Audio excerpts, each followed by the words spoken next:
Hello, it's semester 2, 2024. This is the revision seminar for Stats and Numerical Methods. And we've decided to talk about some systems of Ds and then Taylor series error stuff, and then some stats, and we'll see how we go. Just to make sure everyone's aware, this is your revision seminar. You can interrupt me if you need to. I will get annoyed if you interrupt me every few words, but in general, please interrupt if you have something that you think is important to ask or say. Please definitely interrupt if I make some sort of numerical error like losing or gaining a minus sign. Do that immediately, because I don't want to waste 10 minutes trying to find out where it is, the error. Those of you in the room, it might be useful, since you're looking at the screen anyway, to tell me if something appears in the chat, if I haven't noticed. And those in the chat, you can either turn your mic on and just interrupt me, or put those in online, or put something in the chat, and we'll all be looking to make sure that we don't lose your questions, okay? All right. Okay, so let's just get this out of the way.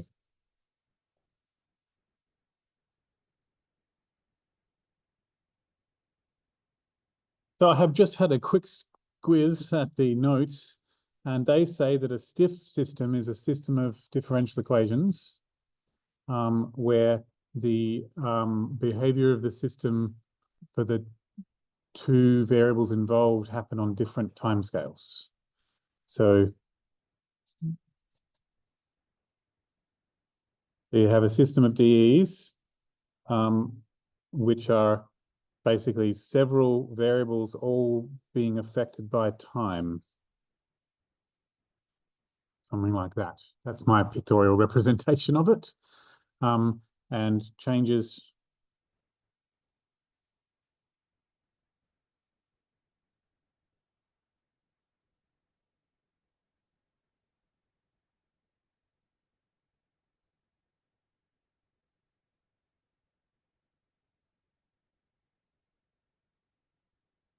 happen on different timescales. That's what they said it was. That's a bit vague. I'm sure there is a proper definition of stiffness somewhere in the research literature. But this is what we've got. And since they've given us a vague one, they're not going to ask you to decide if something's stiff because they haven't given you a proper definition. That's my instinct. I don't know for sure, but you know, that doesn't sound like a nice thing to do. And the people who run your maths courses are generally nice people. But what they do is ask you about the qualitative behavior of a system.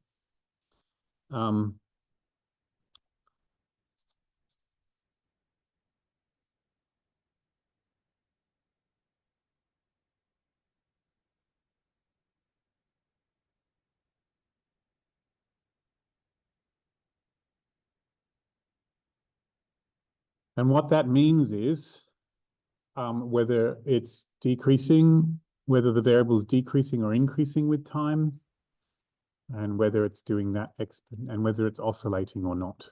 That's my understanding of what qualitative behavior is.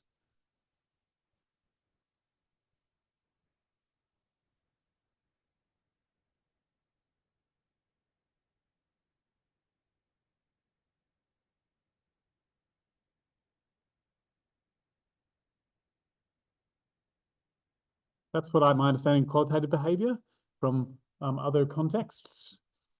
And in this story with the stiff systems, the only example you've given does not include anything that oscillates. It only includes things that decrease or not. So it's just, since we can only go on the examples you've got, I'm pretty sure they don't care about this in this context. But in other contexts, they may care. And oscillating or not generally means that there's a sine or a cos in the answer.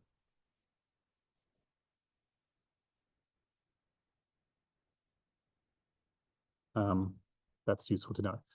Okay. Right. So the only way I can do this is to run through the example I've got. There might be other examples in videos or elsewhere. I don't know. I don't have access to that. but a past student did send me the notes, so I can at least have a look at those. But since it's somebody else's intellectual property, I'm not going to put it on the screen. I'm just going to write it on the thing. But I mean, you can see it on the screen, but the recording can't. So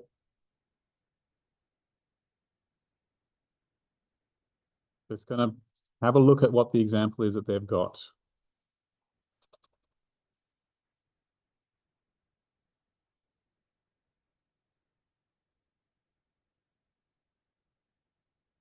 Not that good, but that's okay. We will be okay. Not that one. That one. Okay. So we have a system. Well, this isn't a system of differential equations. It's just a differential equation, which is, I guess, is officially a system of one differential equation. And this is the most classic kind of differential equation that there is, which is you don't have to do any of the methods that you've been taught to solve differential equations because it happens so often you can just straight up write down that y is going to be some number times e to the minus lambda t. And that number, in fact, will be y0. If you really want to be absolutely certain, you can do the working. And there are multiple ways of doing that working. And the people who run this course just assume that you remember your differential equations. Which was like, if you've done a whole course on it, depends on the flavor of engineering you're doing. If you've done Ds for engineers, then there's a whole lot of stuff to remember. But this is almost all the way back to Maths 1B, this one. Because you just the short, dy on dt equals minus lambda y, 1 on y dy equals minus lambda t. And then you integrate both sides and you get ln of y is minus lambda t plus a constant. And then you get y is e to the minus lambda t times e to the c. And you call that a. And then you get y is like plus or minus e to the. You call that a, and then when you sub in t equals 0, that has to be whatever y of 0 is, and ta-da, that's the working that does it. But it is worth noting that since the lecturers did not show that working, neither do you have to. That's not always a good plan, because sometimes they don't show working that they really want. But most of the time, if they don't show working, you don't have to either. So this is the shortcut. This is so common that you can just do it. And the point is that this will be decreasing when lambda is less than 1. Yes. No, then when lambda is a positive number. If lambda is a negative number, that'll be increasing. However, suppose you didn't know that this was the solution. And you attacked this with Euler's method instead. So this is, the solution.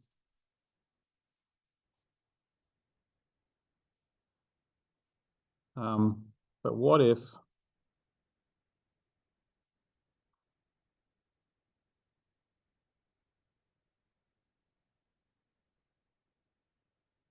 you used Euler's method?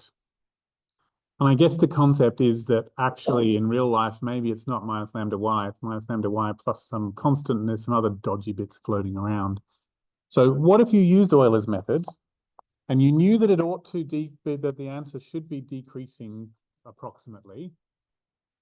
Yeah, because if you had minus lambda y plus like 1/millionth of t, then you'd still probably think it was decreasing because the t doesn't make much of a difference.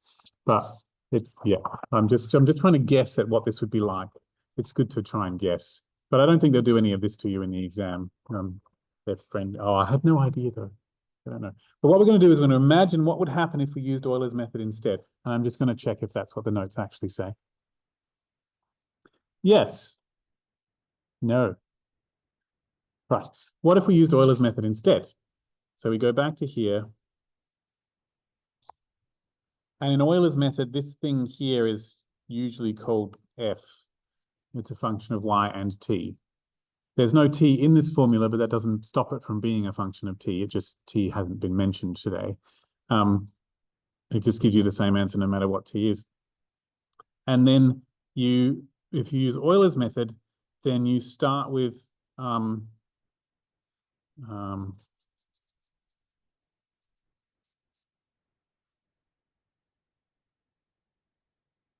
step size h. And so you're going to move forward in time. You're going to start at time equals 0.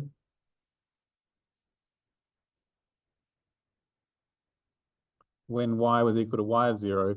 And then you'll move to one step h forwards and you'll figure out what the new y is from Euler's method. And you move one step h forwards and you'll figure out the new y from that. And so Euler's method goes that you have to follow the tangent. So you go, wait, this is how it works. That the new y is the old y plus h times whatever y dash was back before. That's how it works, right? This is my words version of it. I'm sure there's a proper version that they write down, but the new y is the old y plus h times the old y dashed. And so that means that y of 0 plus h, which is the new y, will be the old y, which was y naught, plus h times the old y dashed, which was minus 8 lambda times y naught.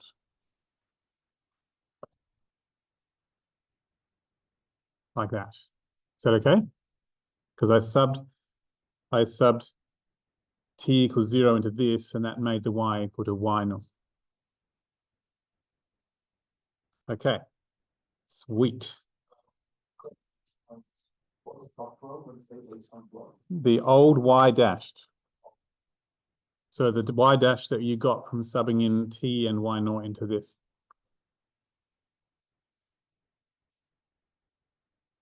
And that is a multiple of y naught.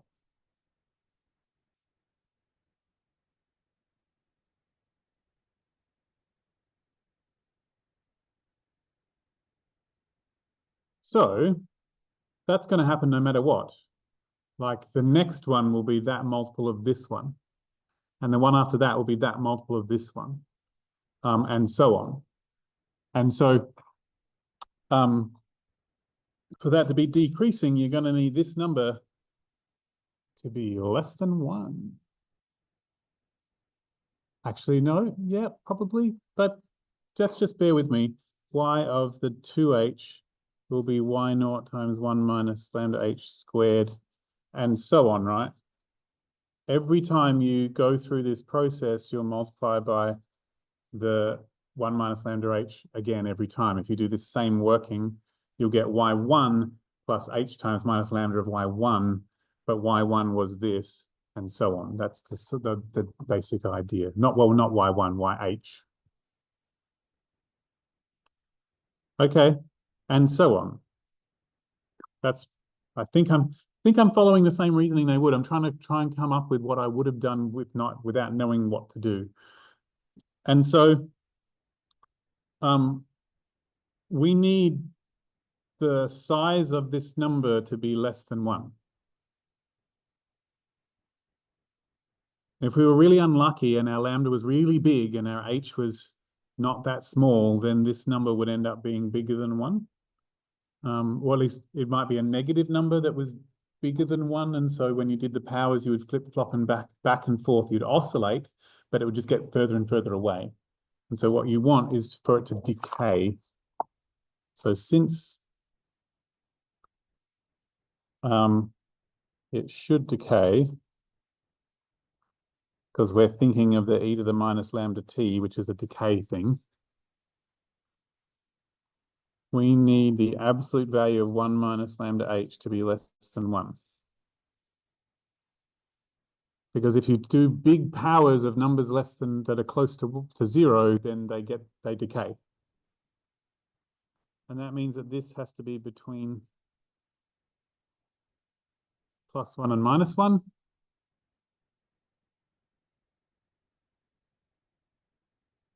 And now if I subtract 1 from everything, and then times everything by -1, which required me to switch my inequality signs because I fiddled with the negatives. And so taking this bit, that means that my H, no, don't try and do two things at once, David. I will not try and reverse the inequality and divide by something at the same time because I'll just get it wrong. And that means that my H has to be less than 2 on lambda.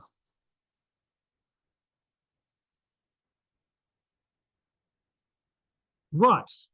So let's just check.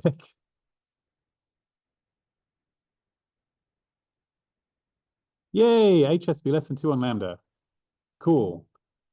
You may note in the working that there was no working.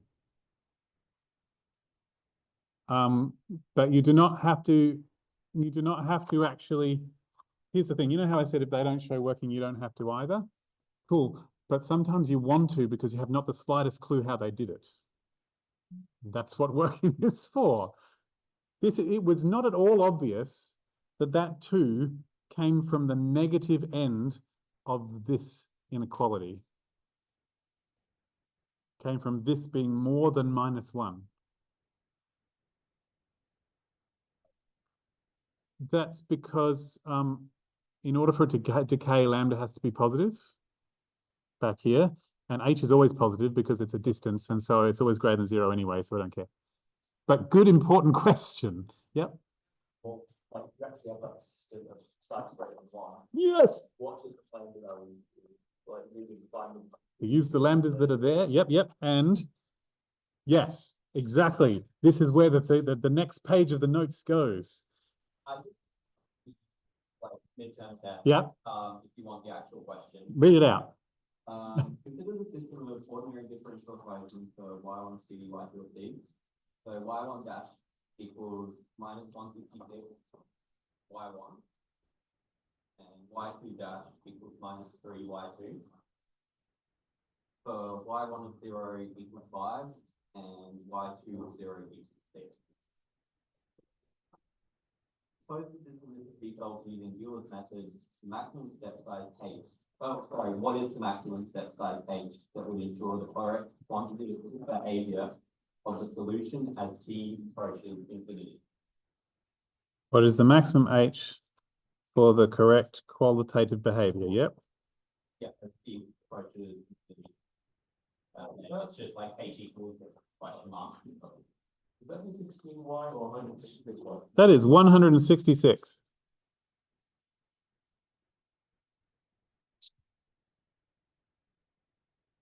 Cool. Okay. So the first thing I notice is that this system of differential equations is not very systemy in the sense that each of those independently mentions only one variable. The y2 doesn't come into the decision of what y1 dashed is, and the y1 doesn't come into the decision of what y2 dashed is. I believe the word for this is uncoupled. Could be wrong. Give me a second.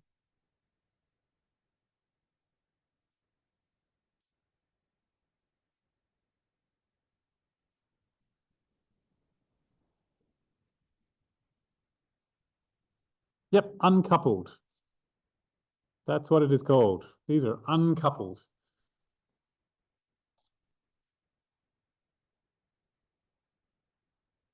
i.e. y1 dash doesn't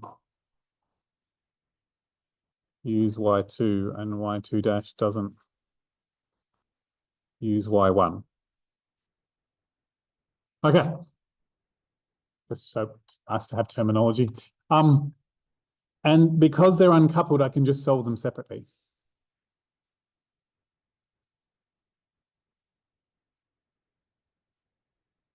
So I don't have to use the Euler's method with the matrix. There's one with a matrix that's got vectors and matrices. Don't have to do that because I can just use traditional Euler's method on each of them separately. And so if we follow that rule back there, wait. So we know that this is telling me that y1 is decreasing because the derivative of y1 is always negative. and y2 is decreasing because the derivative of y2 is always negative. And we know that e to the minus whatever will happen.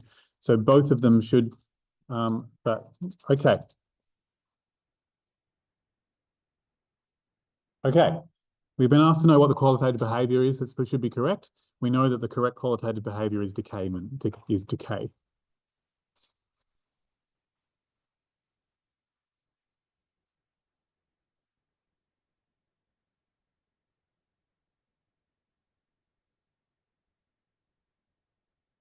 Okay.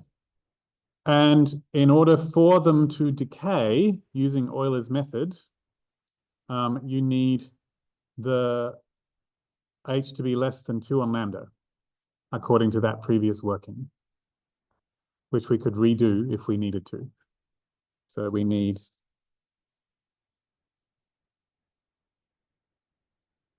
h to be less than 2 on lambda for y dash equals minus lambda y to decay with Euler. That's what we need. So for that thing to decay with Euler, we need h to be less than 2 on lambda. And so we need h to be less than both,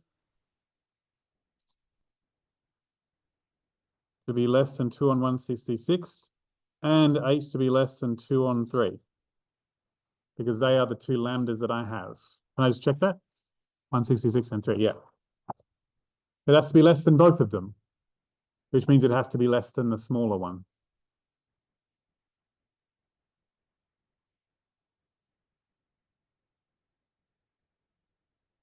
Whatever the hell that is. Yep.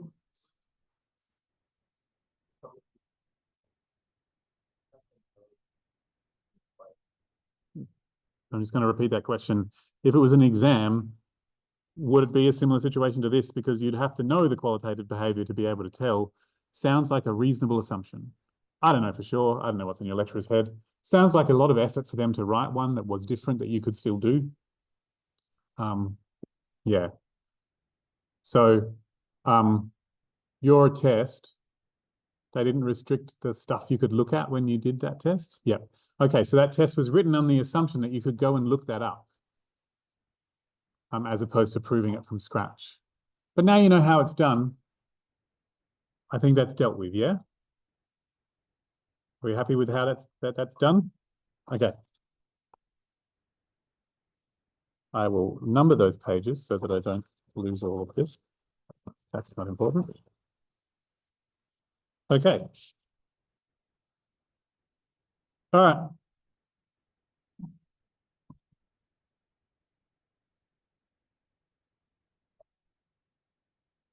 Oh.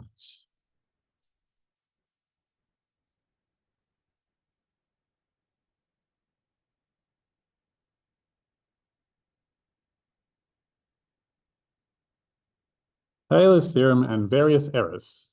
Okay. It is now time for a brainstorm.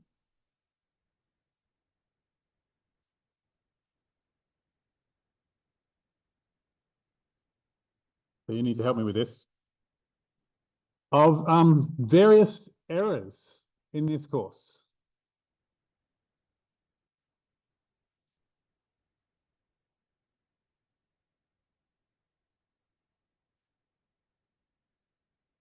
Oh, just a second.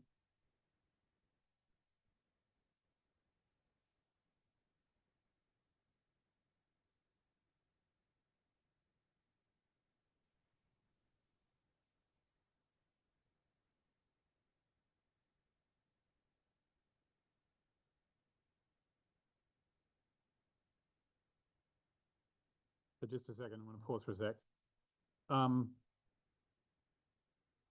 So these two were integral numerical integration. Yep. Did you do the one for the midpoint rule as well?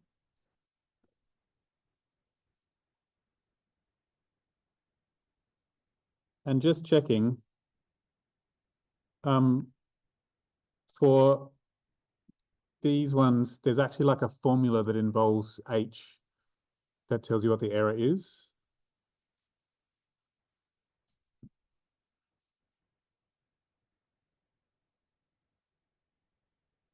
And the polynomial interpolation one has a formula as well involving h, is that right?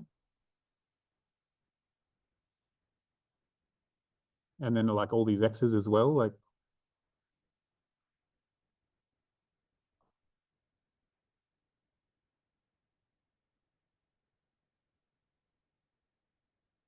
Yep. Whereas finite difference formulas don't have an actual formula for the error, they just have like a big O with like an H. So it's like a cheats formula. H to the something, right?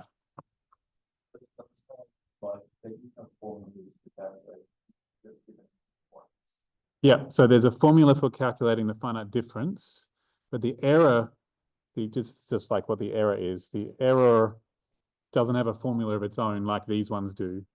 Okay, just checking. Is that sort of all the places that we've got error formula things? Nah, there wouldn't be any in stats. That doesn't sound like a stats thing to me.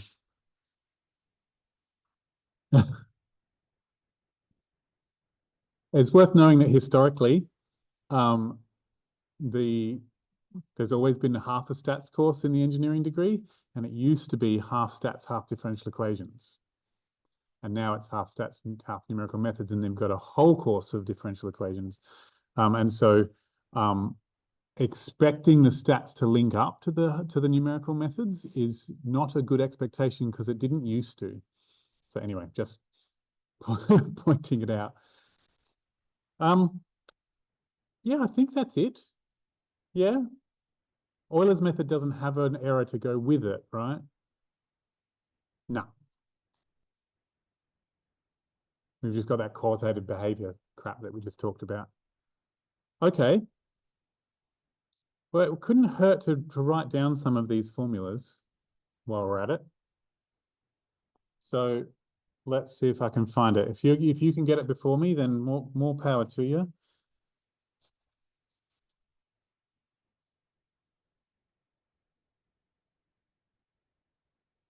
The polynomial interpolation, let me just see if I've got this right.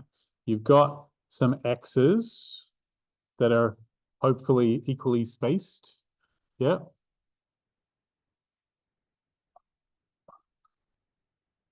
And does it start at x1 or does it start at x0 or does it not matter?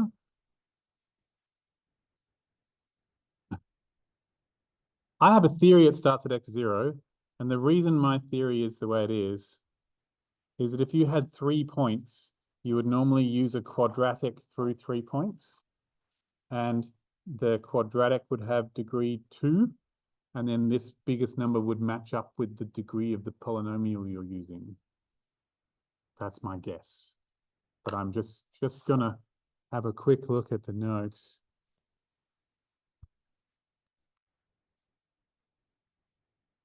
Interpolation, blah, blah. Sure.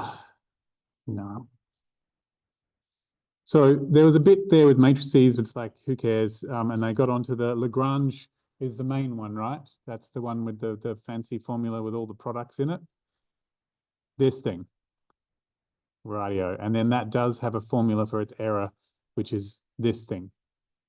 All right, I'm going to write that down just so it's on the page because that seems like an important thing.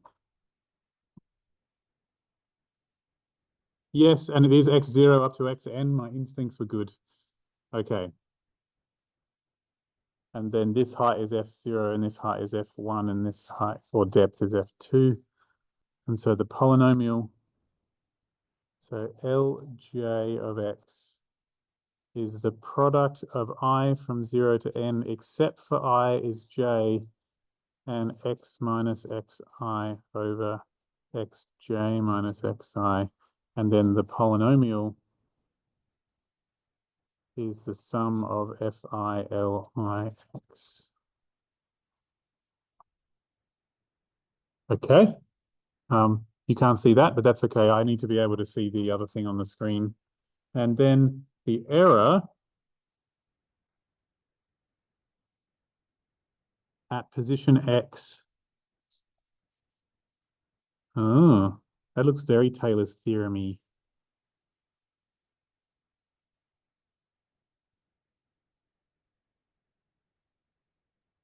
Okay.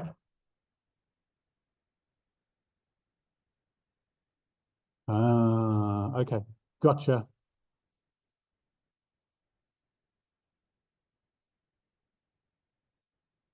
No, I was already sharing that. Okay. So this is the formulas. But that's how to actually do the polynomial interpolation there.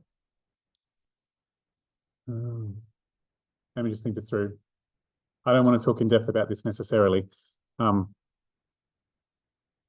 okay. So there's n+1 terms here, except we've left one out. So there's n terms, n factors that we've multiplied together because it's a pi, which is a product instead of a sum. We've multiplied n factors together, which will give me a degree n polynomial. It's so clever. Like, and then you've made it be 0 at the points that you're interested in. That's just so clever. So this is a polynomial that has 0 at the value at all, that is 0 at all of the values except the j you're thinking of, and is 1 at the value of xj that you're thinking of. And so then you multiply it by the correct f, and therefore it produces something that produces the correct answer at that spot. It's so cool. Like, it's so clever. So just Lagrange, clever man. I mean, it's not simple, but you know, clever things often aren't. And then this is the error. So this is saying that if you have interpolated between some points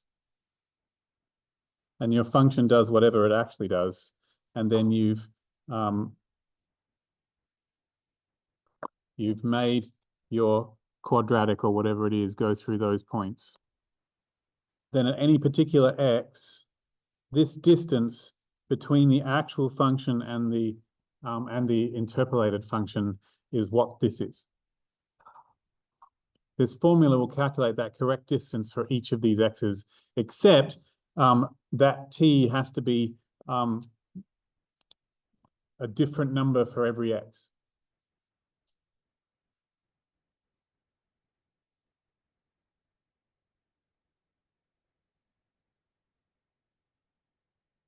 I'm just going to check if I've got my theorem right.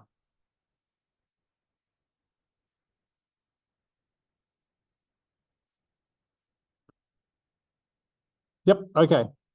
Yeah. So for some t between the beginning and the end of when you use the numbers you use for your interpolation, it basically has to be a t that is contained in an interval that includes all of these numbers. So if the x isn't between these numbers and it's actually over here, then you have to make your t be a bit wider. So, so that's why they set it the way they did. So for some t,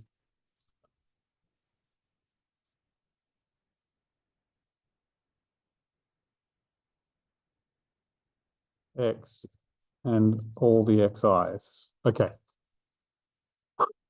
So this is totally a Taylor's theorem thing, because Taylor's theorem has that sort of vibe with an n+1 derivative and an n+1 factorial. I don't think they gave you a proof of this one. But the interesting thing about this is that while this does in fact come from Taylor's theorem, their arguments for what linear interpolation's error is didn't come from Taylor's theorem.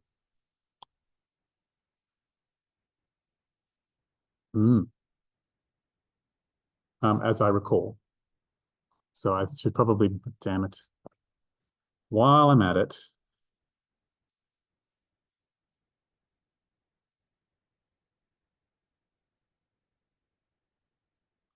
so with linear interpolation,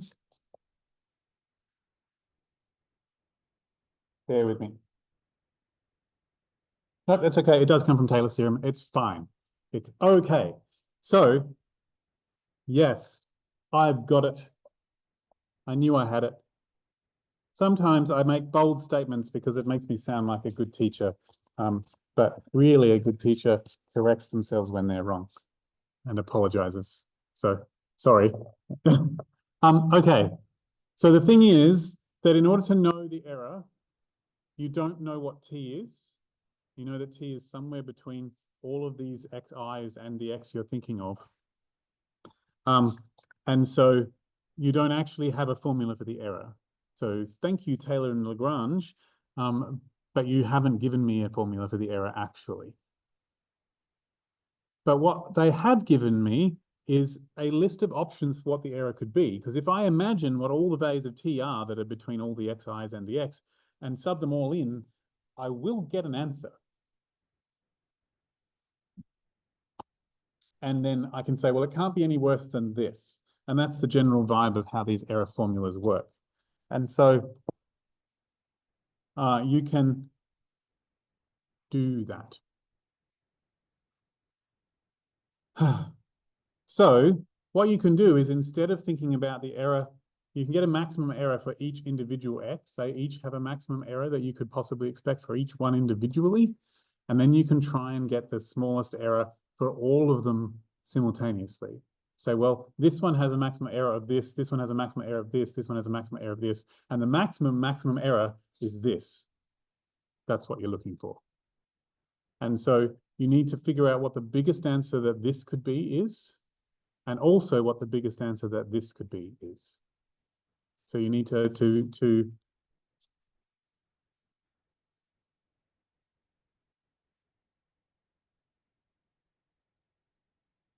so the word for a maximum is a bound.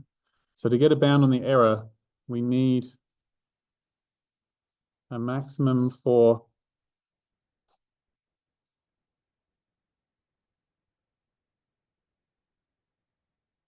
that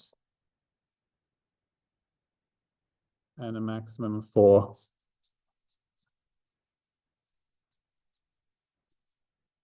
that.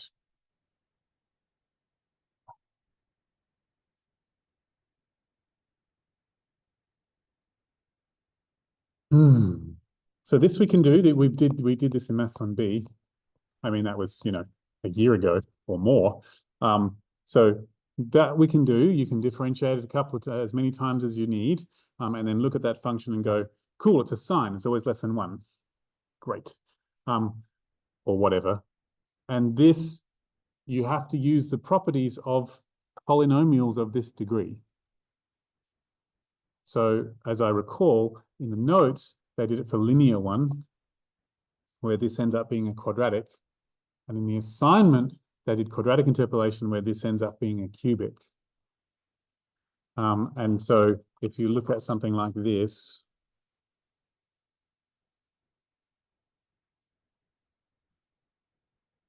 like that, and you do it for linear, then I'm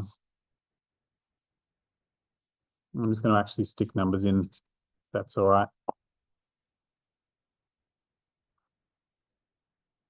No, I won't. This distance is usually h.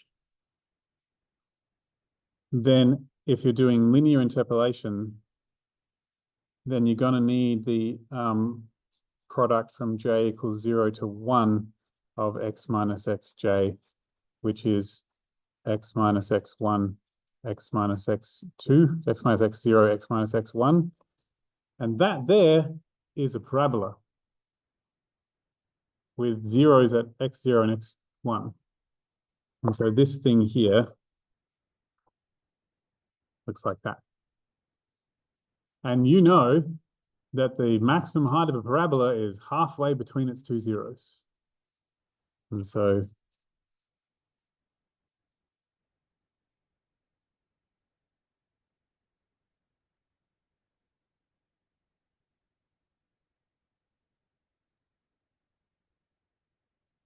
therefore this has to be less than or equal to what you get when you put in the number that's right in the center between these. So the interesting and really cool thing about this is that this is x minus x naught, and this is x minus x1. If I put the absolute value, I can bring it inside a multiplication like that. And this is how far x is from x naught, and this is how far x is from x1. And if you're exactly in the center, both of those distances are h on 2.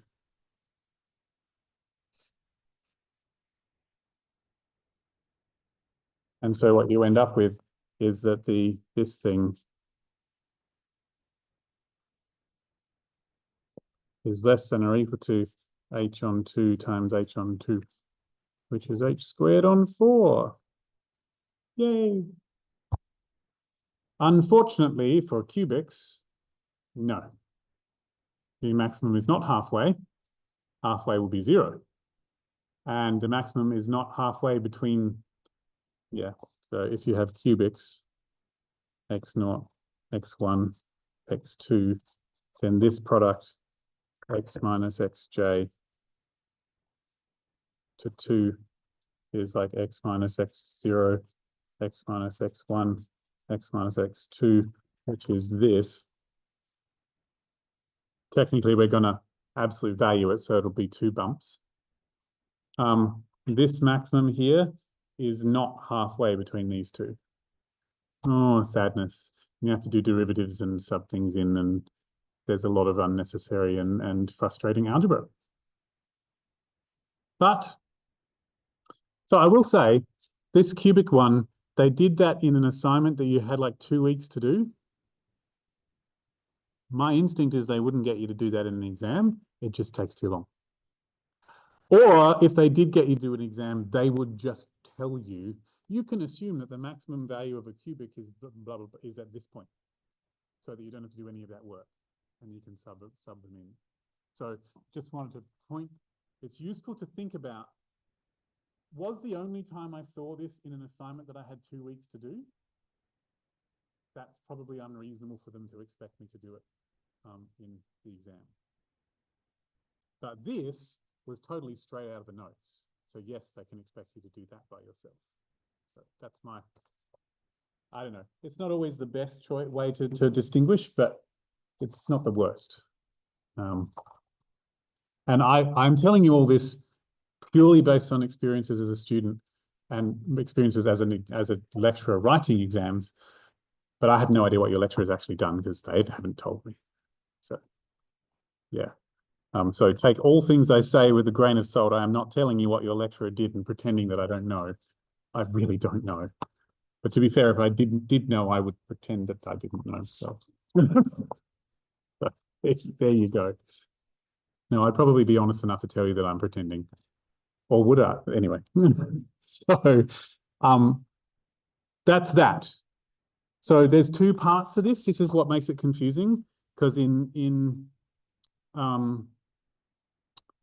Maths 1B, this part in your Taylor series was an x to the power of something. This part here of your Taylor series error. And that's what makes this different to a Taylor series. So I can't have done that first, but I really could have done that last and said, hey, this is the Taylor series thing, but this is where it's different to that. Okay. Sweet. Feeling okay? All right. So if we have our integration, if I'm really lucky, I can fit them all in this bit here. So with integration, you have they're all the same. You have a collection of x's and the matching f's, and you're trying to estimate what the integral is just using those numbers because you don't know what the function is. And then the midpoint rule, the idea is that in every interval,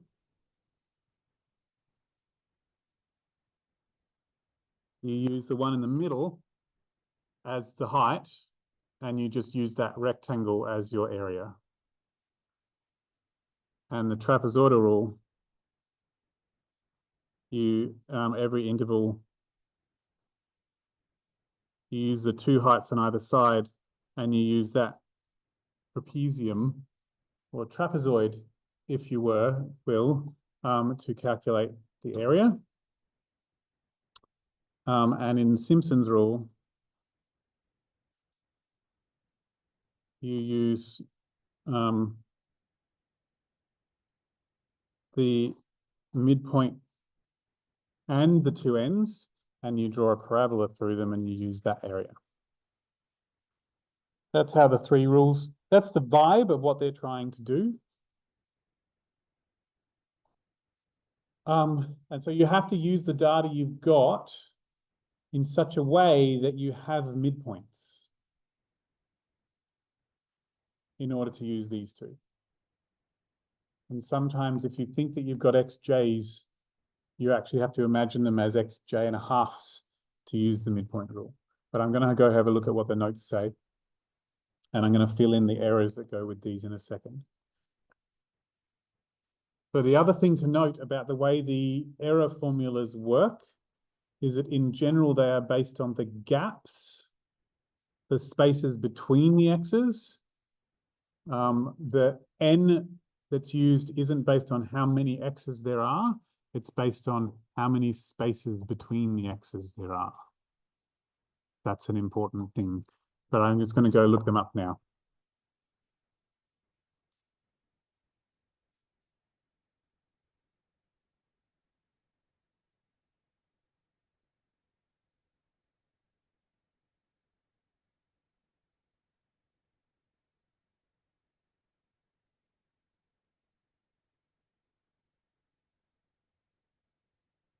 Midpoint.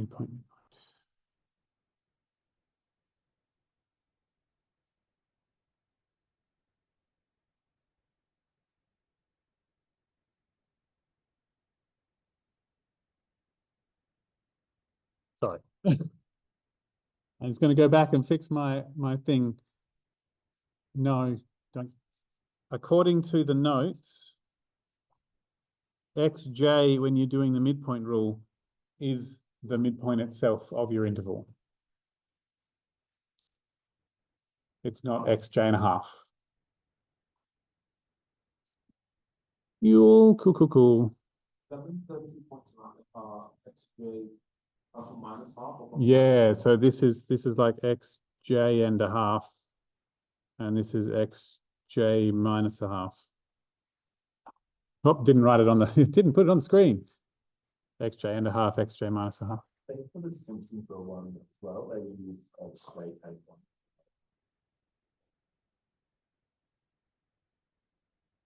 Thank you. Always good to know. But officially what you're imagining is that you're making intervals that are actually 2 spaces wide in order to do this. But yes, thank you for letting me know. It's really important to know where the h's are when you're doing your thing. So the h is between, it's still the gap between 2 x's because the next xj is over here and it's half a, but in my head, it's between them halfway and yeah.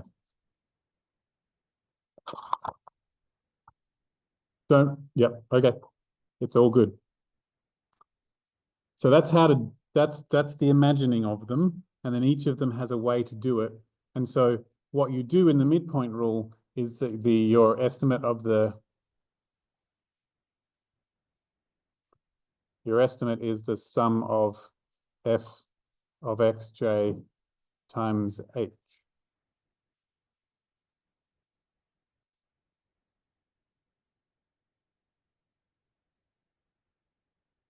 Because they're all rectangles that are h wide and f of xj high.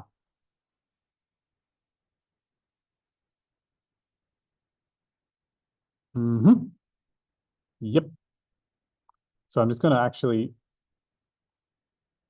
if you note very carefully, the integral goes from xj and an h on 2, like xj minus an h on 2 up to xj plus an h on 2. So the integral you get is actually just a little wider than where the x's actually are, because those x's are the middle of your intervals, which is kind of interesting. That's fascinating. Cool. That's great. And then the error in this one is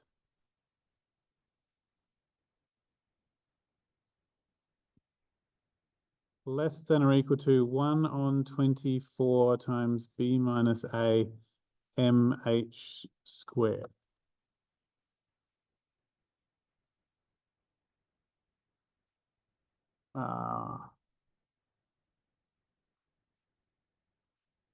That, where b is the very top end of the integral you're doing, and a is the bottom end of the integral you're doing, and m is the, let's just see what m is this time. I believe it's the maximum of the second derivative, probably.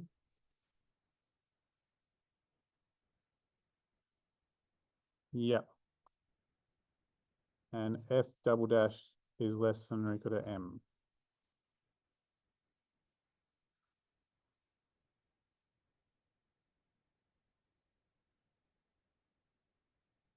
Right. Look at that. Isn't it edifying? So what this is telling you is that if you cut it into smaller pieces, the error will get better, like squaredly. So if you cut it into twice as many pieces, the error will be 4 times better. Don't go away on me. Come on. Thank you. About to turn the lights off. And if you cut it into 10 times, oh crap. Cut it into 10 times as many pieces, you'll get, the error will be 100 times better. That's the h squared. All depending on the size of the second derivative. And with the trapezoidal rule, I don't have space for this. Just a second.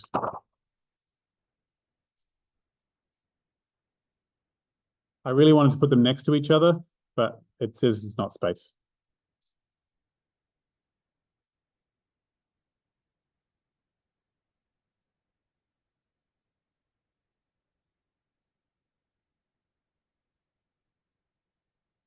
So it's useful to know the estimate for one interval is based on the idea that if you cut this in half here, then you can fit that bit in here and you get another rectangle that's at the height of the average of these two numbers. And so the estimate on one interval is half of fxj plus fxj plus 1 times h. So this is the height in the center. What? And if you do that on several intervals all at once, then you're going to have the half you can factorize out of the entire thing.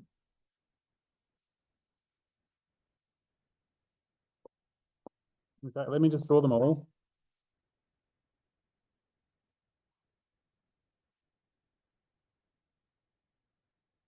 If you do several of them,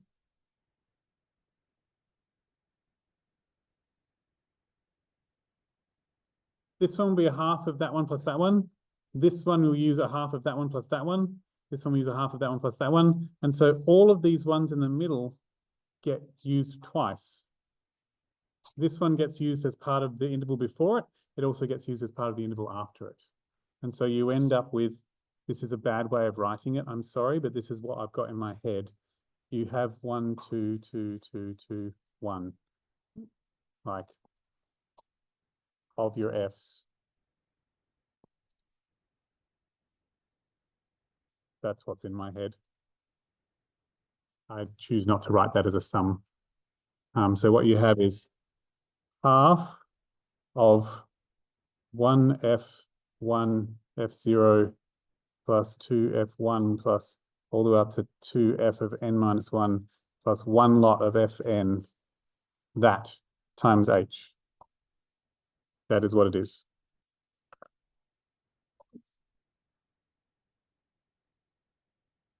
Yay! That's great. And the h is the distance between these, in fact, points, and the integral does, in fact, stop at these endpoints. When you're doing the midpoint rule, I really, really want to do this. If you have these as your actual data points, then your integral actually just goes just a little further on either side because you're using them as the midpoints. Yeah. Okay. And then the error,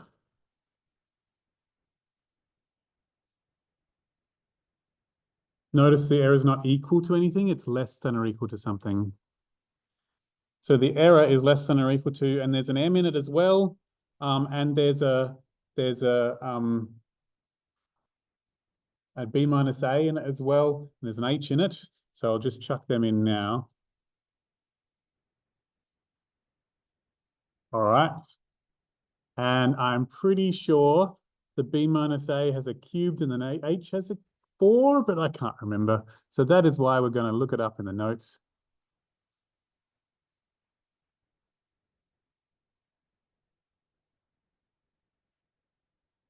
Nope, I was totally wrong. The H is a squared. And they put the M there, and it's a 12th. And still the second derivative. Okay. 1/12 of B minus A MH squared, where F double dash is less than M. So you may compare that to the midpoint rule, which is twice as good, right? It's got a 24 instead of 12, which is surprising, actually. Though I will say the midpoint rule can't give you the integral you really want, which is the one that begins at x0 and ends at xn. It can either do a little bit extra on either side or a little bit less on the inside. It can't do the exact one you want. That is the problem with the midpoint rule. Yeah. I mean, if you were planning to do it with the midpoint rule in advance, you would just measure it half a second in. Yeah. So that's cool. I've never said it that way before. That makes me, that's good. Okay. Right. And that was actually not page 3, but page 4. And then Simpson's rule.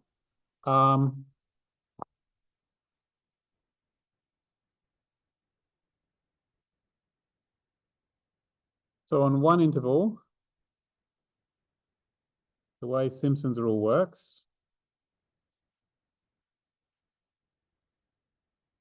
J minus 1, J and J plus 1, I believe you said.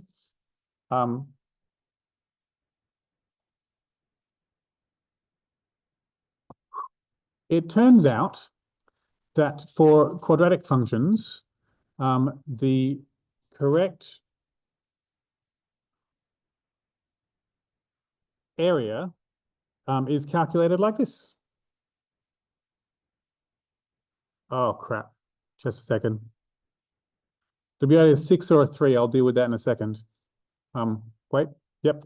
I can't, this is my way of remembering it. We're going to use 6 numbers to calculate this, the average of 6 numbers. So I'm going to average 6 numbers, and those 6 numbers are fj minus 1 and 4 lots of fj and fj plus 1. So we're going to average those 6 numbers. So we're going to take one of these and 4 of these and 1 of these and average those 6 numbers. And then we're going to times by the total width. Like that. That's the only way I can remember it. And so you see that 2 cancels that and you get a 3. Yeah. The reason I think of it that way is that the area is the average value times the width. I mean, that's how you calculate average values. You do the area divided by the width. And so the area must be the average value times the width. And so if you want to approximate the area, you should average some of the values. And when you do the trapezoidal rule, you average the beginning and the end. And when you do the midpoint rule, you average the single one value, which is the midpoint. And the average of one value is just the number of years. And when you do Simpson's rule, you average technically 6 values. So there you go. Simpson actually has another rule for cubics where you average 8 values. You use one of these ones, no, not 8. 11 values. One of these ones, 3 of the one that's 1/3 of the way in and 3 of the one that's 2/3 of the way in. Like know that the value is like 4 times that, or do you just memorize that? I just memorize that. It just turns out that when you integrate a parabola across from here to here, it just turns out that that is the correct answer. through the magic of calculus. Yeah, yay. And actually, even more magical, if this is a cubic and not a quadratic, it still works and it gives you the correct answer anyway.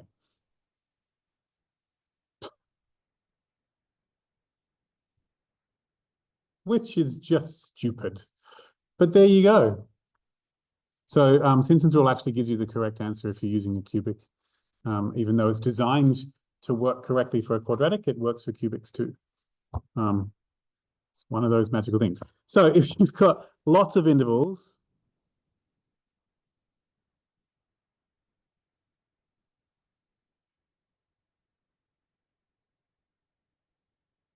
you can only do it when there's an even number of intervals, because you need some of them to be midpoints.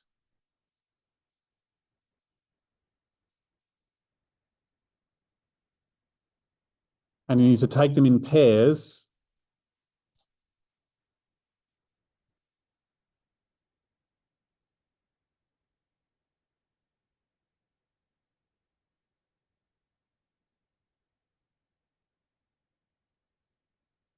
And do a quadratic on every one of them. And so on, right? And I've now messed up what I was drawing, and so that's bad of me. And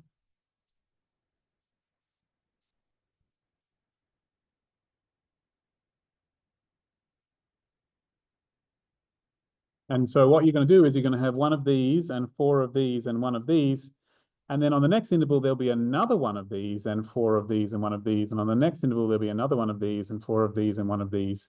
And so what you end up with is 1, 2, 1, 4, 2, 4, 2, 4, like that. You alternate between 2s and 4s, and then the last one is a 1 again.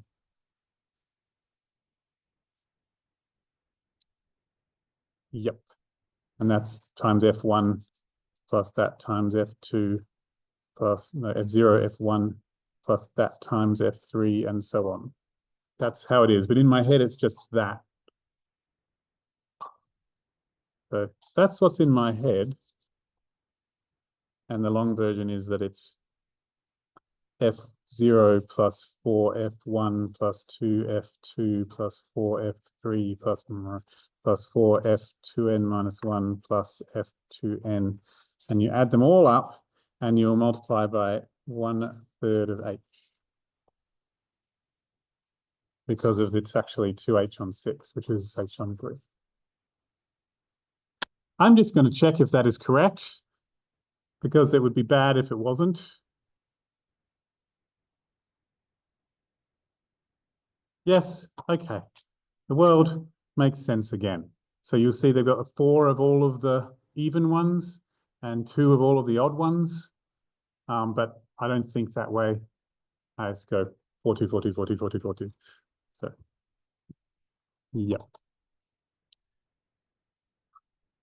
And it's worth noting back here that they do say that n is odd and there's n minus 1 intervals. So the number of intervals is even.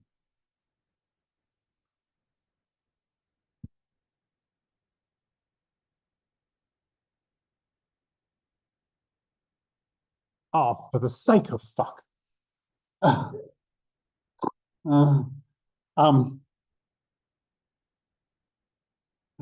really tried. I really did.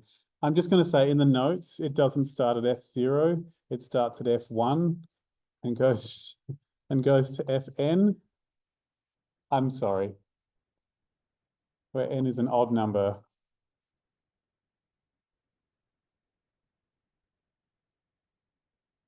I should probably check the trapezoidal rule too.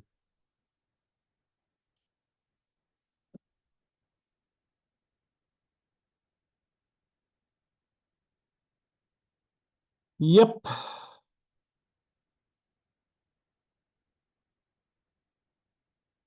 Yep. Trapezoidal rule also starts at F1. I'm sorry. 1 up to n instead of 0 up to n. Sorry about that.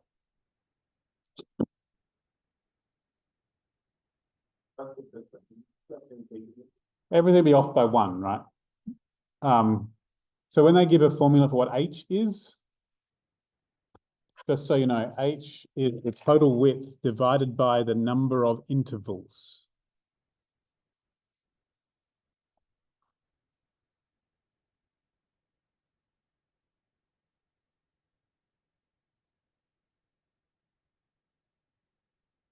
But if you use this as your formula for H, you'll be fine. But if you wrote total width divided by N, that would be correct for mine because N, I started at 0 and the number of intervals was N. But if you started at 1, the number of intervals would be N minus 1. So just keep track of that it's the number of intervals that you're dividing by, not the number of data points. Yep.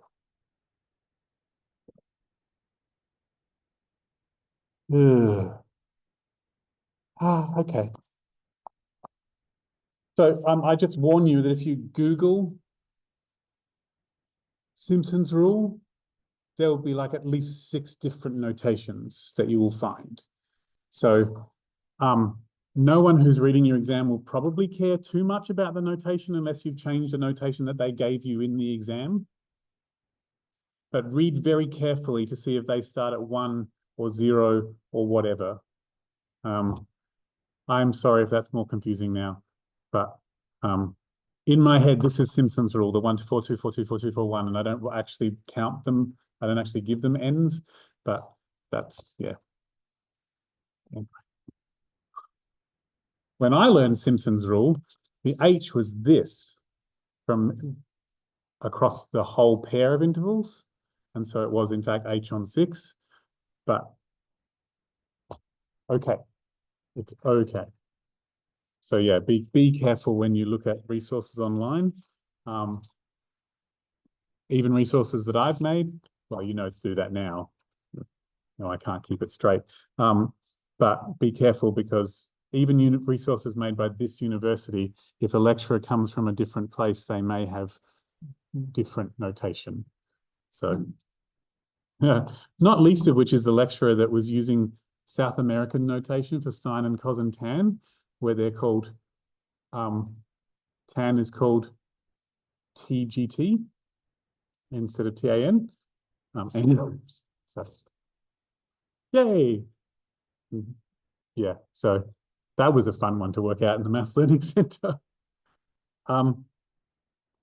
Right, so what is the error? So the error comes out to be, we do know it's less than or equal to, and we do know it's got a fraction, and we do know it's got a B minus A and an M and an H. They are all part of it, definitely. We just have to know what the numbers actually are. So in Simpson's rule, our error is, drum roll please, 180 and H to the 4.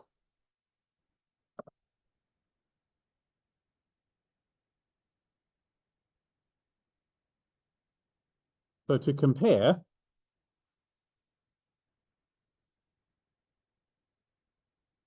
oh, just a second. There's one more difference. It's the 4th derivative. That's what you just said? Yay. 4th derivative.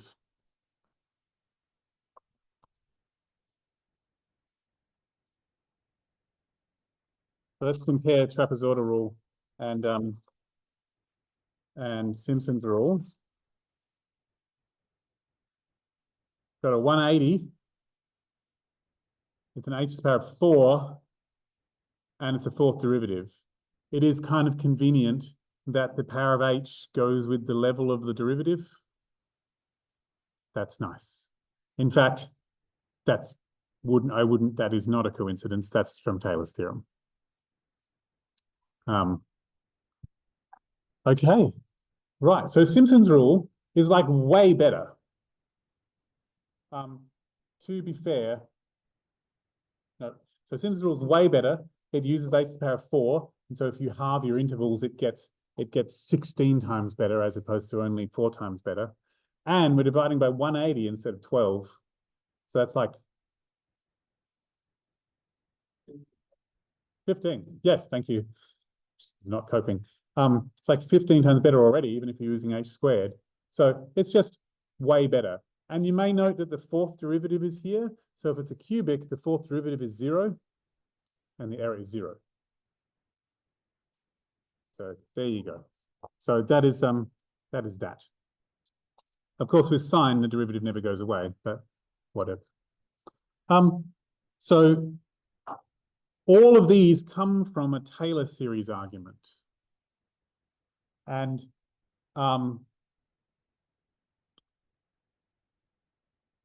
before I do that, I just want to do the last little summary of the finite difference for derivatives.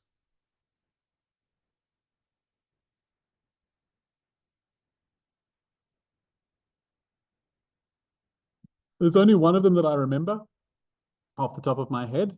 All the other ones I would have to look up. And the people who are writing this course recognize that too, I'm sure. And so do you guys get a cheat sheet that you get to take of your own? Okay, cool. But write them down on there. It would be my thing. But there's one of them I remember, which is this, that if I have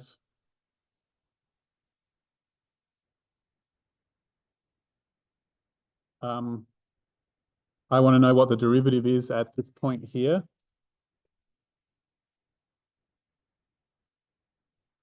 Then the best estimate, because what I want for the derivative is that if I zoom in on this point, I want the slope of what the line looks like it is at that point. I want this tangent. And the best estimate for that tangent using the points we've got is that line there. And so you use fj dashed is approximately fj minus 1 plus fj plus 1 on 2h minus.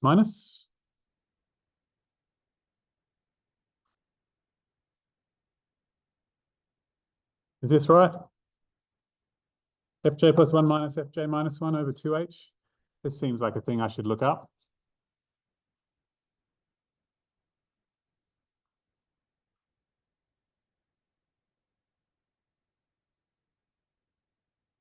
Yes, okay. Yay. My memory is good. This is the only one I can remember because it's the only one that goes with a picture.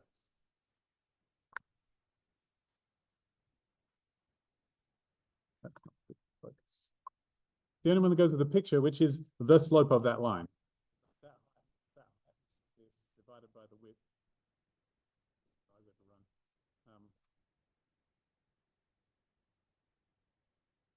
So that is the finite difference formula for the derivative. And if I'm right, it has big O of h squared. Could be wrong about that.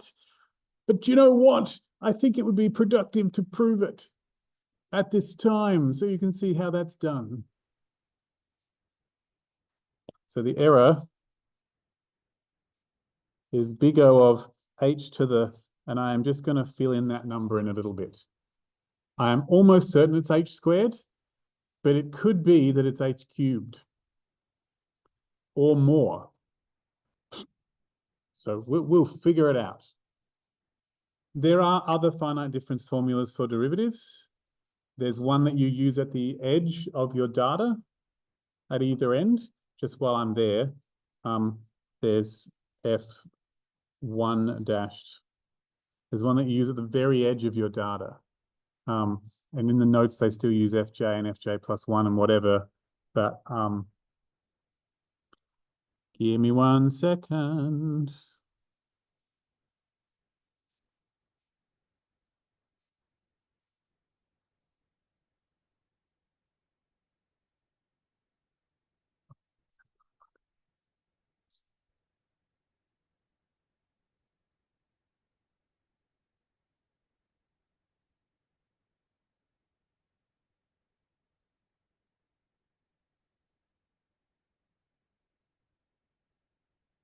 And there's one for the second derivative as well.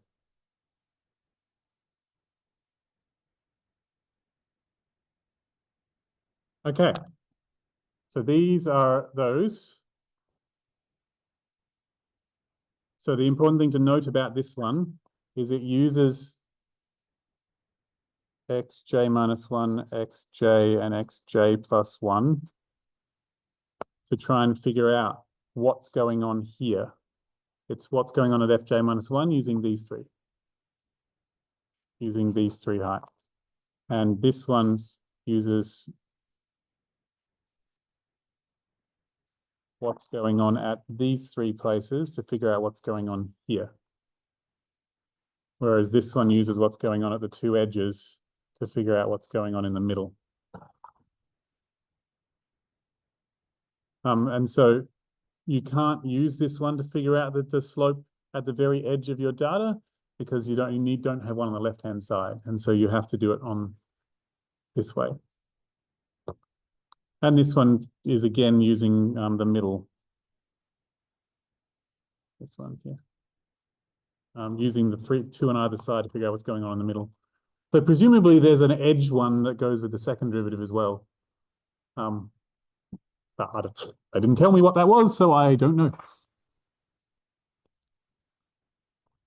Be a very nasty, but cool exam question if they asked you to make an edge one for the second derivative.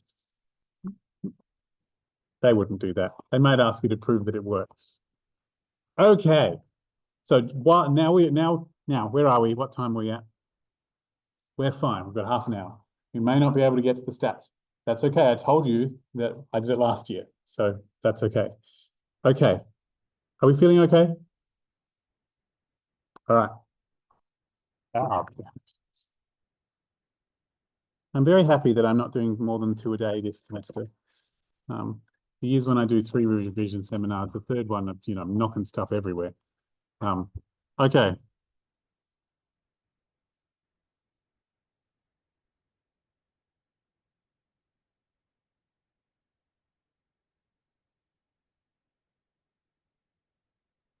I have a different way of writing down the way the working works in the proof that stops me from losing so many minus signs and writing too many things. So here we go. And they use Taylor's theorem. And I can only use Taylor's theorem by writing down the original recipe Taylor's theorem first. So original recipe Taylor's theorem goes like this. So Taylor's theorem says that if you have a function which has enough derivatives that are continuous, then every value of your function at any point, x, can be calculated from the value of the function and its derivatives at one point, the center. I shall call the center C. I believe in your notes it's called A, but you will see, anyway, you'll see. So you will say, start with the function value at the point C, which I've called it C for center because it makes sense to me. And then you will have the first derivative at C times the point X that you're thinking of minus the center. And then you will have the second derivative at C divided by 2 times X minus C squared. And you will keep going for as long as you need. I'll do the third one just to be clear. So this number in this spot is supposed to be the derivative you're up to factorial. You keep, so this one was divided by 1, and then we times by 2, and then we times by 3. So that number there is 3 factorial, just so you know. And that number there is 2 factorial. And then you keep going until you choose to stop. I don't know when to stop. But I'm just going to write down the whole theorem just so we know. And then we'll do it. And then you get to a point where you'll get to the nth derivative, x minus c to the n over n factorial. And if you went forever, then it really would be equal to f of x. But if you stop, it will not be equal to f of x. And there'll be a bit extra that you have to add on, which may be negative, so that you have to actually take a bit off. But there's a bit extra that you have to add on to make it equal to f of x. And that a bit extra is called the remainder. And it is the next thing that you would have done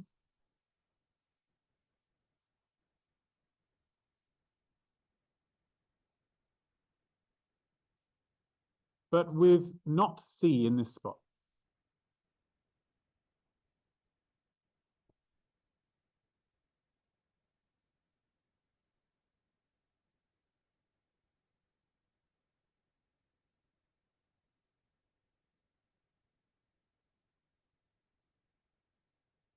Where t is some number between x and c. We don't know which number it is. But Taylor's theorem says that one of them, for each x, there will be a t that makes it the right answer. But they don't tell us what it is. But they do tell us, at least narrow it down, that the t is somewhere between x and c. That's Taylor's theorem. Right. So here's the thing. If you have a specific x that you're wondering about, then that does in fact narrow down the options for what t could be. And there is one specific t that will work for that x. And so this in fact is not a function. If you pick one specific x, it's not a function anymore, it's a constant. And that's useful to know. And cool. So at whatever point you choose to stop your Taylor polynomial, you go one further and put a t in that spot instead of a c. But it's a different t for every x. Okay, cool. I know I said several things at once, but that over and over, but that's okay. So you have to decide how far to go. I'll show you something that happens in a second. So if we are interested in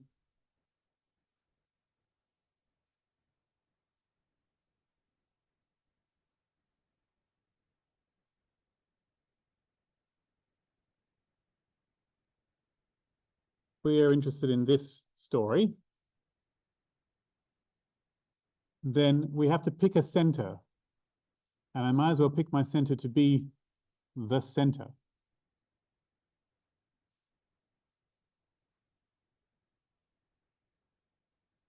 You may note that in your notes and in your assignment questions, they will not necessarily use the word center.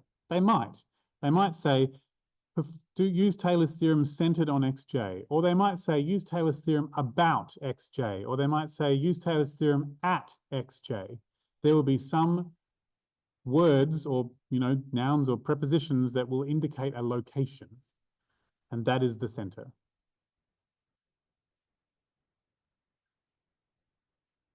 Or around xj, something like that. That's the kind of words they'll use. Okay. And so therefore my Taylor's theorem is now this. This is not xj. I want to figure out what the function is at every possible x. But the c becomes xj.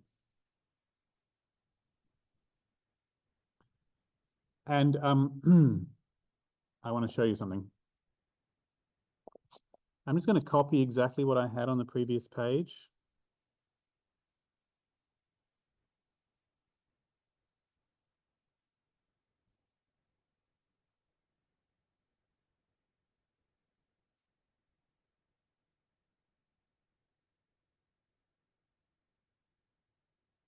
I might hope that the t is in the correct spot when I go to the fourth derivative. Just going to hope. If not, I can always fix it later.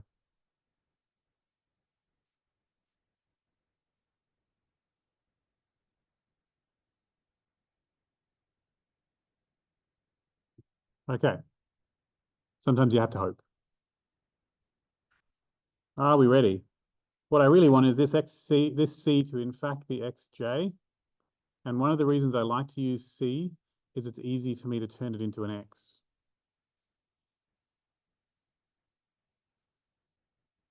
It's very stupid, but it works for me. All of my C's have become xj. Okay.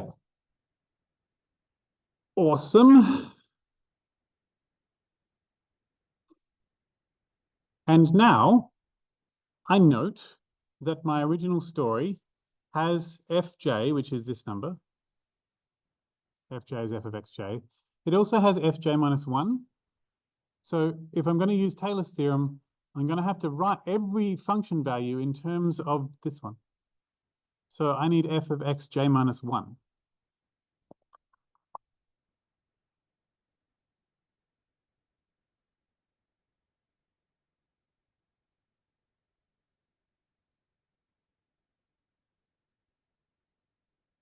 Can I do xj plus 1 first, though, because it's easier for me to deal with the pluses than the minuses?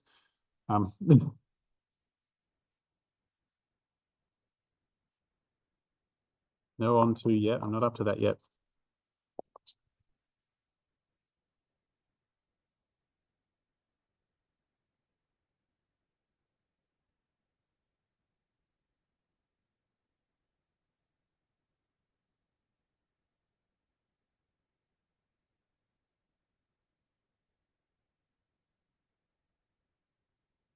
Oh, I've forgotten to put my squares in. Okay, I knew I'd get there eventually. Right. Now, if you do this a lot, I mean, honestly, who does this a lot? But if you do this a lot, and if you're paying very close attention, you do not have to write this step of the working, but I will anyway. And also this t is not necessarily the same as the t's for the other x's that I'm about to do. So I might just call this t1. I could call it t plus because it goes with the plus 1. Doesn't really matter. And t1 is going to be between xj and xj plus 1. Okay. Nothing up my sleeve.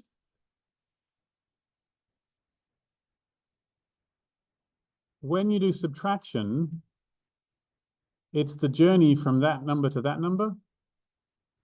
Oh, the journey from xj to xj plus 1 is h. Yay, it's so good. And so fj plus 1 is fj plus f dash j h plus f double dash j. I'm removing the x's if that's okay, just to make it easier. On 2 times h squared plus f triple dash j on 6 times h cubed plus f4. I can't put a j there because I don't know where it actually is. And I get that. You don't have to write it down the page like I have, but it's just easier for me to organize that way. Sweet. So cool. I have dealt with what's happening at this end. I'm going to have to do the other end.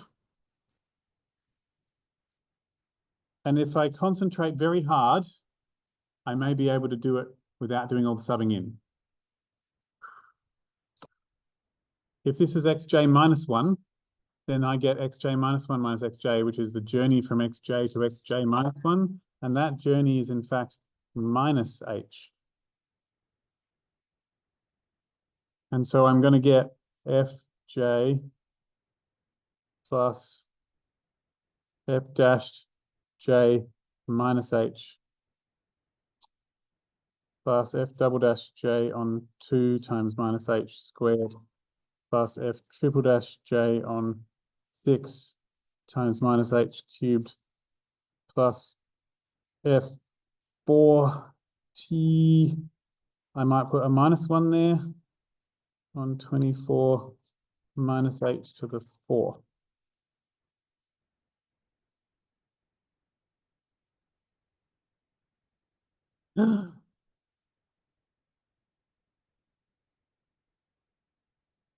Yep, h to the 4 was too far. Anyway, we'll see that in a moment. I'm going to have to go back and fix my working, but it's all good. That's what erasers are for, or just furious crossing out. Okay. Are we ready? So I guess I can bring out the minuses that are involved in this. And so we are so close. We're so close. And you see, you in your exam do not have to explain all of your reasoning out loud to a whole room full of people. And so you can be faster than this. Just pointing that out.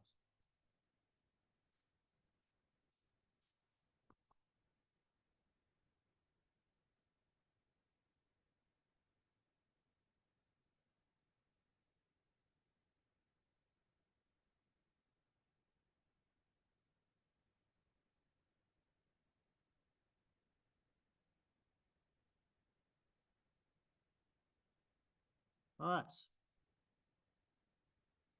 Okay. I have figured out, using Taylor's theorem, what all of the values of f should be using Taylor's theorem. I know what they actually are in the original formula. Someone's given me those numbers. But I figured out what they ought to be based on Taylor's theorem and the h and the t's and the stuff. And so I can now actually do the calculation I want. The calculation I wanted was fj plus 1 minus fj minus 1 divided by 2. Yep. So fj plus 1 was this, fj plus fj dashed h plus f double dashed on 2h squared plus f triple dash jh cubed on 6 plus the fourth derivative at t1 on 24 h to the 4, and minus fj minus 1 was minus fj plus fj dashed on h minus f double dashed on 2h squared plus f triple dash j h cubed on 6 minus f4 t minus 1 h to the 4 on 24. I think. Okay, we'll change this to minus plus minus plus minus minus plus minus plus minus. Yep. So if I add these together, because that's what I'm supposed to do,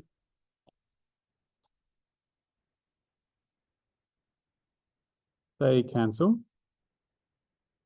I've got 2 fj dash times h. They cancel. These are, they do not cancel. Okay, I see where I was supposed to go to. I'm going to go to here. That's the first place where they don't cancel, other than the one that has the number that I'm looking for. I'm looking for f dash j. That's the goal. That's the thing I'm trying to approximate. So other than the thing I'm looking for, the first ones that don't cancel, that's the one where you want to put the t. So I went too far. So I'm going to have to just go back to all of my previous working and put my t in one step earlier. Sorry about that, but it's okay. You never know. It sometimes works better than you thought.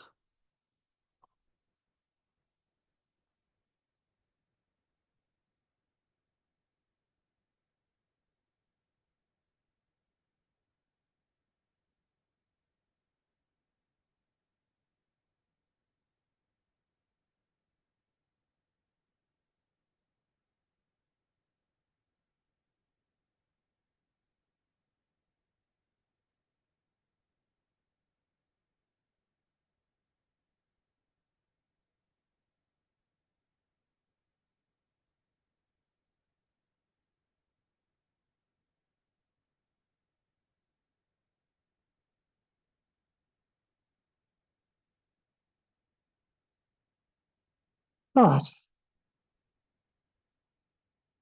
And so I end up with like 1/6 of f triple dashed at t1 plus f triple dashed at t minus 1 h cubed.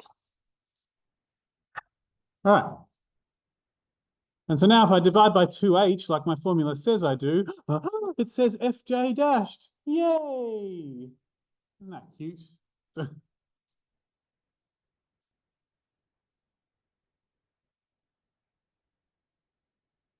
plus, well, weirdness. If I divide by 2, that gives me a 12th there, f triple dash t1 plus f triple dash t minus 1. And that will be an h squared now instead of an h cubed because I divided by h. And so I get, this is the error.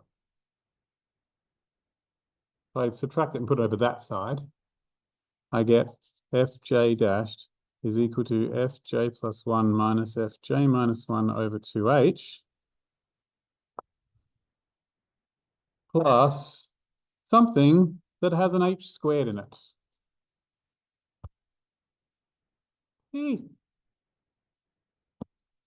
So if I knew in advance that I was going for h squared here, then that would have told me to go to the third derivative for my last thing to have an h cubed in it, because I know that I'm going to divide by 2h. And so if I'm going to divide by 2h and be left with an h squared, then that means that my last thing with an h in it should be an h cubed, which means I need to go to the third derivative. So if you know in advance what the big O is going to be, then that will tell you already how far to go. But if you don't know how far to go, you won't know until you get to this stage where you're starting to combine them together to see what cancels out.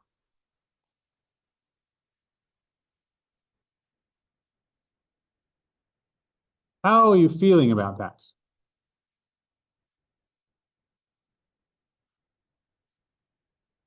Yeah.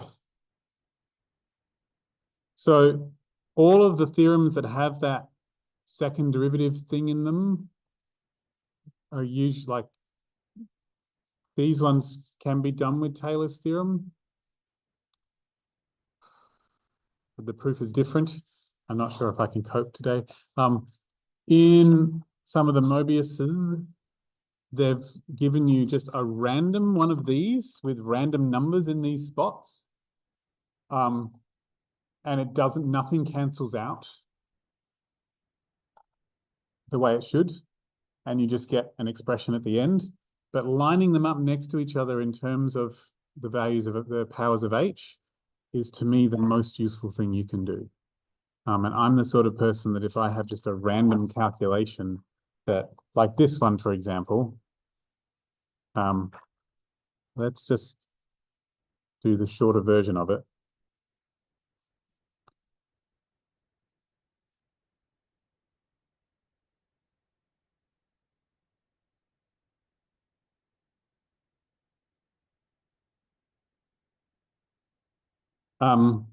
You would have to do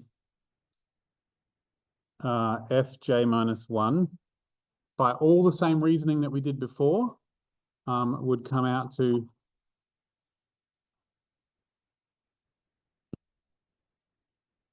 fj plus f dash j, sorry, this would have a minus, plus f double dash j on 2h squared minus f triple dash t minus 1 h cubed on 6. And so 3fj minus 1 would be this. And fj is just fj. We don't have to use Taylor's theorem for that, because if you sub xj into the Taylor's theorem, all of them comes to 0. And so minus 4fj is this. And fj plus 1 came out to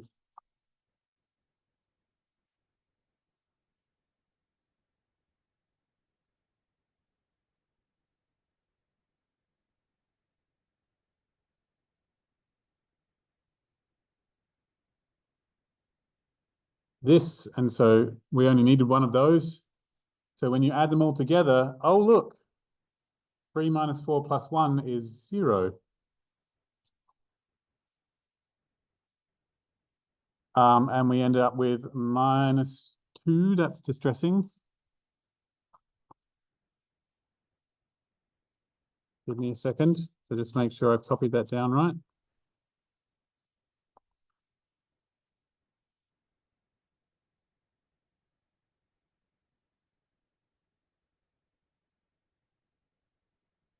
Not a fan. Let me just go check the original formula, because it should be just a 2h, not a minus 2h.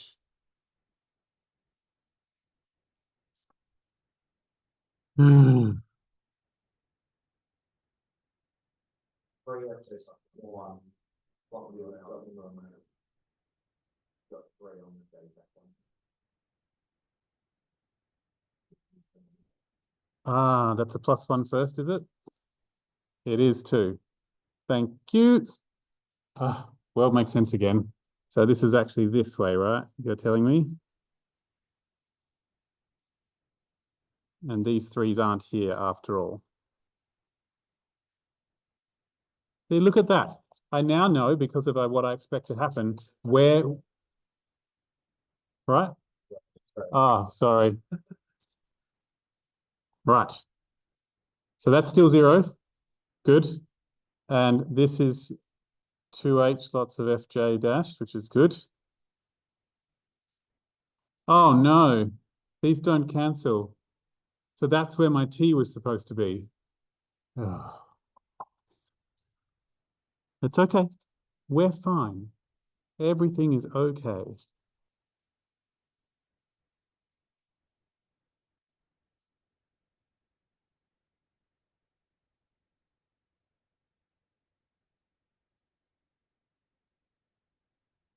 And so I get half of f double dash t minus 1 plus 3 f double dash t1 h squared. And so therefore my total divided by 2h is fj dashed plus h. So this one is only big O of h and not big O of h squared. Just going to write that back on my previous working. And see what happened? You just go as far as you think you need, and then it turns out that actually sometimes you don't need to go quite that far. Sometimes, if you're lucky, you can go one step further because the next one cancels out as well. Yeah, because you actually wouldn't expect, most people, when I first tried this, I didn't expect this to go all the way to an h cubed. But I went, oh, it's linear. Doesn't seem like h cubed is, like when we were doing interpolation before, they didn't come out to be an h cubed. But we got a free one cancel out because of the squares. So that was fun. And so therefore, fj dashed really is equal to 3fj plus 1 dashed, right? Oh, fuck. Doesn't matter. It's okay. You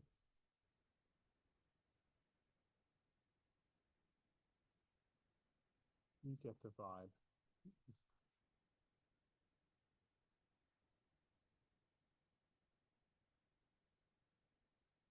I'm not trying to approximate fj plus j, I'm fj dashed. I'm trying to approximate fj plus 1 dashed. And so I need to change all of my Taylor series to be different. It's okay. We're fine. Everything's okay. Just turns out this is also an approximation for fj. That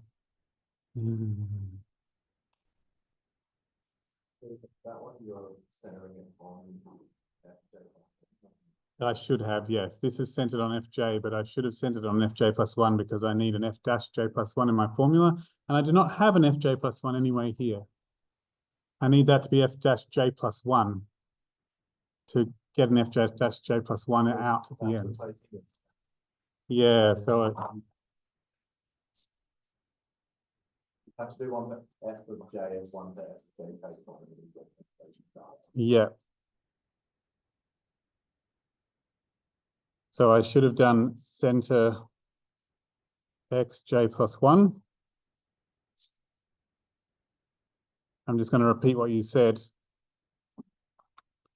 And then I should have done f of xj minus 1 equals stuff, and they'd all have a minus 2h in them, because that's how to get from here to there. And f of xj equals stuff, and they'd all have a minus h in them, because that's how to get from here to here. And then when you did all the numbers and did all the cancelling out, you should get 2h times f dash j plus 1 as part of the thing, and zeros everywhere else, except a bit of error bit at the end. Yeah. Why did you choose to pick the xj plus 1 as the center point and then move backwards to the next Well, instead of actually using it as the center? Because you could go j plus 2 and then that would be centered around xj plus 2. that would be better. Right. Is it just saying it could only have the values? Yeah, if you happened to call these xj minus 1, xj, and xj plus 1 already, then that's what you've done. But personally, it would be easier to call this xj and that xj minus 1 and that xj minus 2. Is that what you're saying?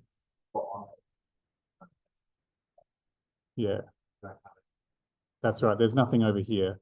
So you want to use these two. And I don't know why you would come up with these, but you might think of them if you had a look at the expressions you had and went, oh, if I make that a 4 and that a minus 3, they'll cancel out. And then oh, that'll cancel these out as well. And yes, it'll all work out fine. So if you just like expanded them out and then you tried your best. Tried your best, like balancing a chemical equation, tried your best to make everything cancel, then you might. Yeah. So this one is not balancing chemical equations because it's literally a straight line. So they're the things. So all the other ones are based on similar reasoning at figuring out the Taylor series for them at other places. I believe the one for Simpson's rule, you don't do it on all n points. You just do it on that one pair of intervals and use the xj minus 1 and the xj plus 1 and the xj in a similar way to this. And when you look at this calculation, wait. When you look at this, oh, that is not 8. Okay. When you look back at this calculation with the 141 thing, that's a very difference formula vibe. And you can do the Taylor series at fj probably and figure out that the, yes, probably.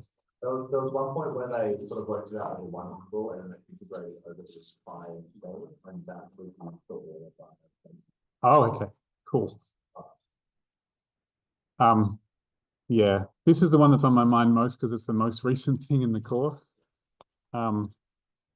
But it's going to take me a while to get my pages in the right order now. So just let me do that for a moment. I'll stop the recording